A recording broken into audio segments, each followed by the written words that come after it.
جب آپ کے پاس وہ بیس ہی نہیں ہوگی, جب آپ کے پاس پیسہ نہیں ہوگا, تو پھر آپ جو بھی بجٹ بنائیں گے وہ فالس بنائیں گے. اب آپ کو یہ دیکھیں کہ جو بجٹ بنتا ہے, اگر آپ پچھلے کئی دور میں اٹھا کے دیکھ لیں کہ مین پیسہ کراچی جنریٹ کرتا ہے. کراچی پاکستان کا ہب ہے, اور کراچی جن لوگوں کے خیال میں, جن کے ذہنوں میں یہ ہے کہ کراچی شہر صرف ایک زبان بولنے والوں کو شہر ہے, تو وہ میں آپ کو کہوں گا وہ اپنے ذہن سے غلط فہمی کو نکال دیں. شہر کراچی وہ شہر کراچی ہے جہاں پہ پورے پاکستان کے لوگ یہاں پہ, اور کراچی چلتا ہے تو پورے پاکستان کے اندر خوشحالی آتی ہے.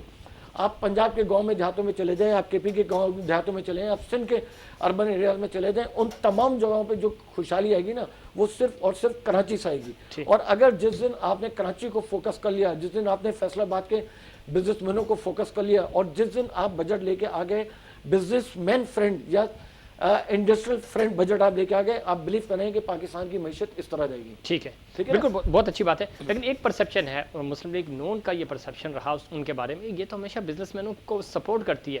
آپ اتنے ناراض؟ میں تو آپ کو سامنے بتا رہا ہوں, اگلے خاتون آپ ہیں ابھی آپ کے ساتھ لائن پہ ہیں, تو آپ اسحاق ڈار کا تین جتنے بھی ان کا ٹینیور رہے, آپ اگر مجھے ایک سنگل پینی بتا دیں کہ انہوں نے کہا ریفنڈ کے اندر ہم کو دیا ہو.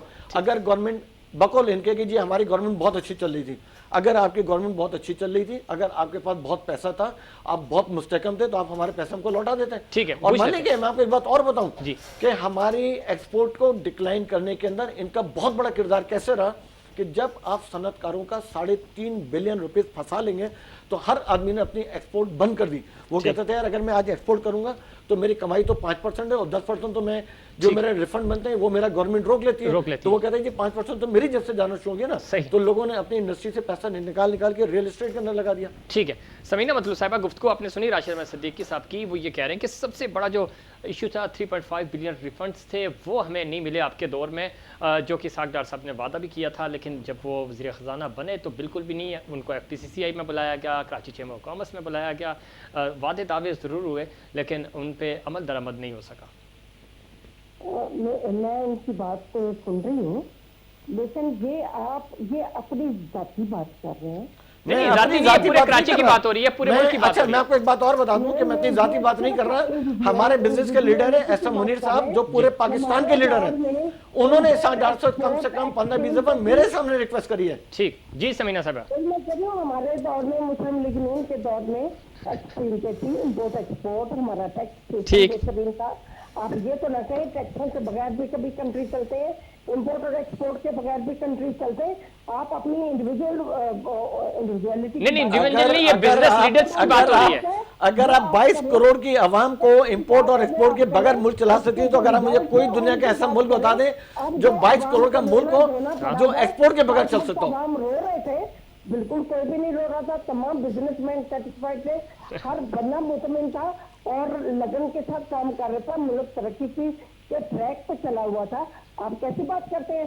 اگر آپ ریئلٹی کو محسوس ہی نہیں کریں گے تو پھر اس ملک کے میں خاص ترقی ہونی ہے.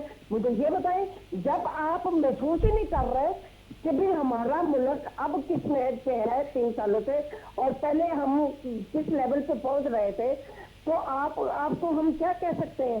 آپ کو خود فرق محسوس ہونا چاہیے. آپ لوگوں کو ریئلٹی بتایا کریں. آپ اپنی انڈیویجول نہیں ہے. سمینہ صاحبہ, راشد بھائی, وہ یہ سمجھ رہی ہیں کہ شاید یہ اپنی کسی کمپنی یا اپنے ادارے کی بات کر رہے ہیں. میرا کسی سیاسی جماعت سے کوئی تعلق نہیں ہے, اور نہ میں اپنی کمپنی کی بات کر رہا ہوں.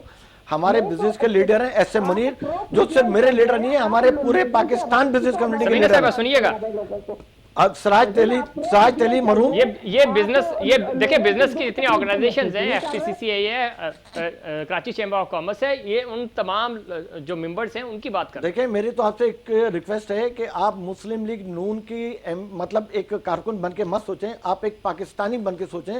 اور یہ دیکھیں کہ چاہے وہ مسلم لیگ نون ہو, چاہے وہ ایکس وائی کوئی بھی جماعت ہو, آپ آج پہلے پاکستانی بن کے سوچیں کہ پاکستان کو کیسے اور کن کن حالات کے اندر نقصان پہنچائے گا. اور میں تو آپ کو بڑے